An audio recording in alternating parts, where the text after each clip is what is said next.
Thursday, December 4th, 6:06 p.m. New York time. Welcome back, investors, to Winning Wall Street's Money. This is a further update on a trade idea I've been sharing so many months. Wash and repeat to make income, to be paid to make this trade. So the details are exclusively just for my Patreon members on the higher levels.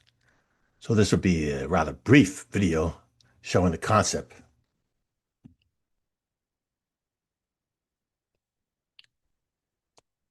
This is a stock index. This is Dow Jones Transport.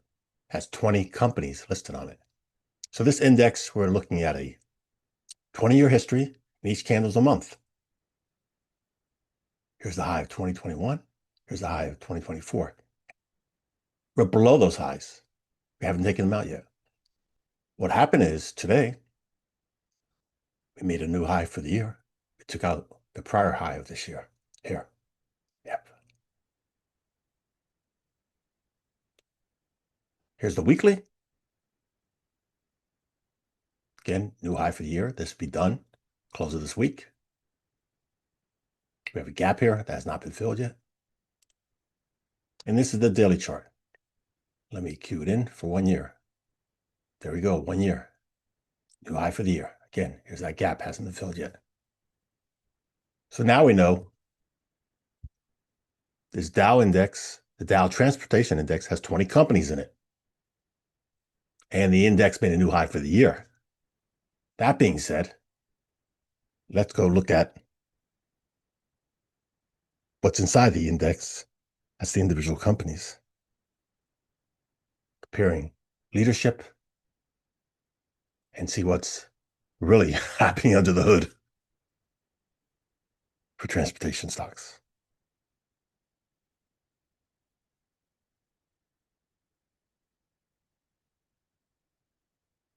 So we'll do a comparison first on the weekly. Let's shorten this. No, we'll keep there for 5 years. On the right, 5-year chart of the 5-year chart, each candle a week of the Dow Transports, okay? I already showed you that on the prior grid. Well, I'm going to compare it with one of the companies inside the index, Federal Express on the left. Federal Express has not taken out the high of the year yet. Still below the high of last year and below the high of 2021. But for the year, they both are currently trending up. Got it? And this Fibonacci is not valid anymore. Let's remove that. What happened was, well, that's on my other video. So we got the stock index, new high for the year, and FedEx trending up. Well, there's another transportation company. UPS.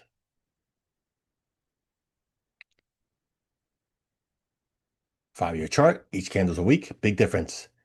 It's been trending down for the past several years. It's bearish. I've been sharing so often bearish trade ideas. Wash and repeat, wash and repeat. So I'll explain this for some beginners. When you're looking to trade financial assets or invest in financial assets, typically look at the index that they're part of, and then look at the index with the strongest company in that index, see how they're performing between each other. So if the index and the strongest company in that index are both trading, let's say, bearish, you should be leaning bearish bias. Whereas if the leadership index is trading bullish and the strongest stock in there is trading bullish, then lean bullish. And then decide which one's outperforming to help you define, should you be in that single company trading or that index? A lot more other things taken into consideration, liquidity and spreads. Well, sometimes I'm a contrarian. Again, the stock index has been making a new high. I've been a contrarian and trading bearish on one of the weakest stocks in the index for quite some time. Yep, UPS. Now let's take it strictly to UPS.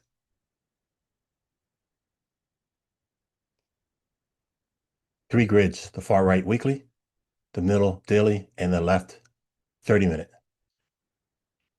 So on the weekly, look at that red candle forming, bearish pin bar. Several videos I shared past days on my Patreon page for the advanced levels to see this. Again, we had a supply zone up here, this red area supply zone after this huge impulse move down, which is bearish. We had a retracement, tested here, rejecting it, making that swing point, that blue horizontal line, rejection. And then today, this week, look at that. Higher, couldn't even make higher. Again, this candle's not done to the end of the week. What's looking like a bearish stop hunt, bearish stop hunt. One could be looking to do the bearish trades here. And then here in the middle chart, the daily gap up here, slightly tested, but not filled. Gap down here has been tested, but not filled. And as I said in my past videos, we may do some wash and repeats in these trends. That's what's happening.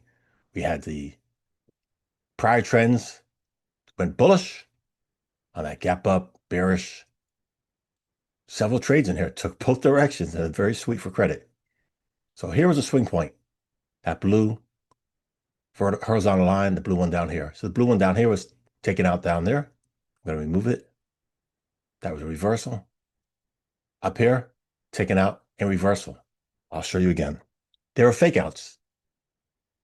This swing low, we were taken out. So a bunch of new people went short down here. Shorting at the bottoms, not cool. Short at the highs. And look what happened, reversed. Now remove that. Swing high, took out yesterday. A bunch of new buyers stepped in there. And what happened today? Reverse.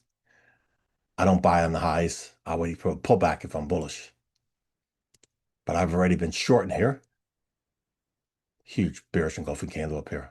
Yep. More likely, we're going to go down and fill this gap. Intraday, look at this. Yesterday, after the extended trading hours. So here was yesterday, regular trading hours. They pumped it up. Overnight consolidation, a little more pumping, some new higher prices. Pre-market highs, they ran it up. And then the first 30 minutes, huge panic selling, consolidation, more opportunity to trade bearish, and another panic selling week. UPS. Show you the option chain. Here's the option chain. More further detail. I have contracts on this one. Less than 43 days left. Again, I was paid to take those trades. They're called credit spreads. And I'm bearish. I did bear call ones, as well as other ones. Today's activity, which is kind of interesting. To me, it's interesting. Today's activity, 1432, New York time. That's 232 for you civilians. Somebody did one trade that had a quantity of 4,100 contracts, option contracts, 4,100. Quantity 4,100, that's a lot. And the contract they chose was the 16th January, that expire come January 16th. And the trade was 130 strike puts. Got it? So let's open the option chain to 16 January. 43 days till expires. Again, they were puts, 130 puts.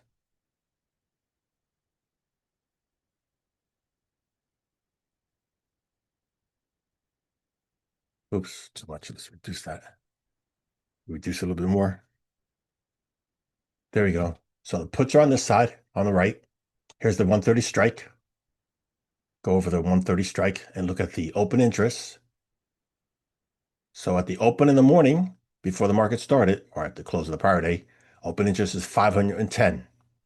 That's all. Since this contract's been created, again, the contract 16 January, and the 130 strike, since it's been created quite some time ago, there's only 510 open positions. Today, the volume today, look at the total volume today, over 7,500. So again, this volume is higher than open interest. So tomorrow, this is going to be a huge more open interest. Yeah, some of these might be closing, opening. Majority of them are opening. Again, because there's currently only 510. Yeah. So this will be what, 7,020, give or take. We'll find out. Something like that. Yeah, huge. It's puts. If you buy puts, you're bearish and you want the stock to go lower. If you're bullish, you can sell puts, receive the money, and you want the stock to go higher. Look at the stock price up here, top left. $94.76. $94.76. This strike is way above it. That's suspicious. Yep. Again, the trade went off at 132, and the premium they received for each contract received or paid back $34.55. That's $3,455. Again, each contract is equivalent to 100 shares.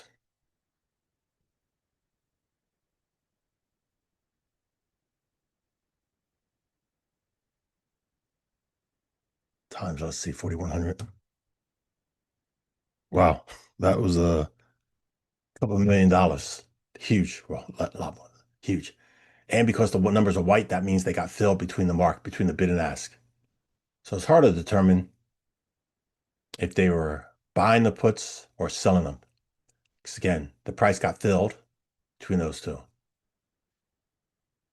But when you think about it, again, the 130 strike and the stock there, yeah, if they short the puts, they're bullish. They expect the stock to go higher.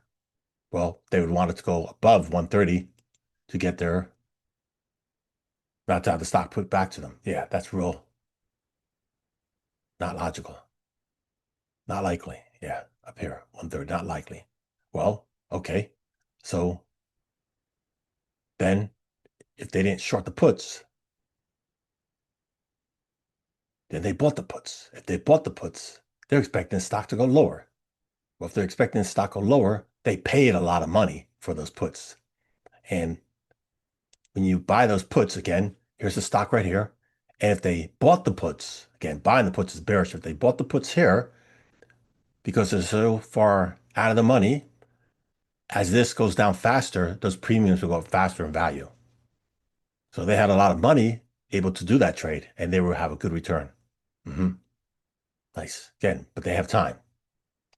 They have time till January, which is before the earnings. When's the earnings? Earnings are January 27th before the market opens. Yep. It's a huge trade.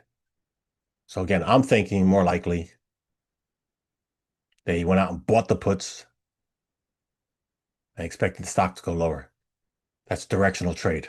I would rather have done a credit trade, better call spreads, which I have on. Yep. Okay.